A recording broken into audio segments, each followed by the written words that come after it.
حضرت انس رضی اللہ عنہ بیان کرتے ہیں کہ نبی کریم صلی اللہ علیہ وسلم کے پاس بحرین سے مال لایا گیا تو آپ صلی اللہ علیہ وسلم نے فرمایا اسے مسجد میں ڈال دو۔ یہ سب سے زیادہ مال تھا جو رسول اللہ صلی اللہ علیہ وسلم کے پاس لایا گیا۔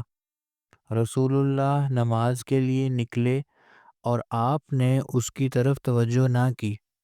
جب آپ نماز ختم کر چکے تو آ کر اس مال کے پاس گئے اور جس کسی کو بھی دیکھتے اس کو دیتے۔ اتنے میں آپ کے پاس حضرت عباس آئے اور کہا یا رسول اللہ مجھے بھی دیجئے، کیونکہ میں نے بدر کے دن اپنا فدیہ دیا تھا اور عقیل کا بھی فدیہ دیا تھا۔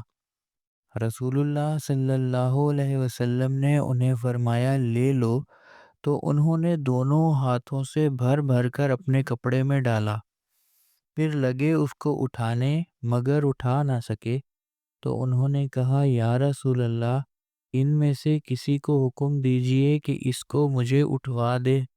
فرمایا نہیں۔ انہوں نے کہا پھر آپ ہی اٹھا کر مجھ پر رکھ دیں۔ فرمایا نہیں۔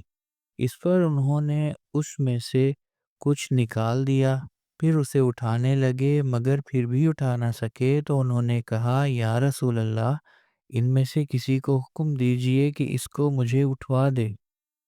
آپ نے فرمایا نہیں۔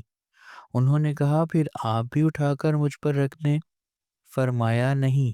اس پر انہوں نے اس میں سے کچھ اور نکال دیا، پھر اسے اٹھا کر اپنے کندھے پر رکھ لیا اور چل دیے۔ رسول اللہ صلی اللہ علیہ وسلم نے اپنی آنکھ ان سے نہیں ہٹائی جب تک کہ وہ ہم سے اوجھل نہ ہو گئے۔ ان کی حرص پر تعجب میں تھے۔ رسول اللہ صلی اللہ علیہ وسلم نہیں اٹھے یہاں تک کہ وہاں اس مال میں سے ایک درہم بھی نہ رہا۔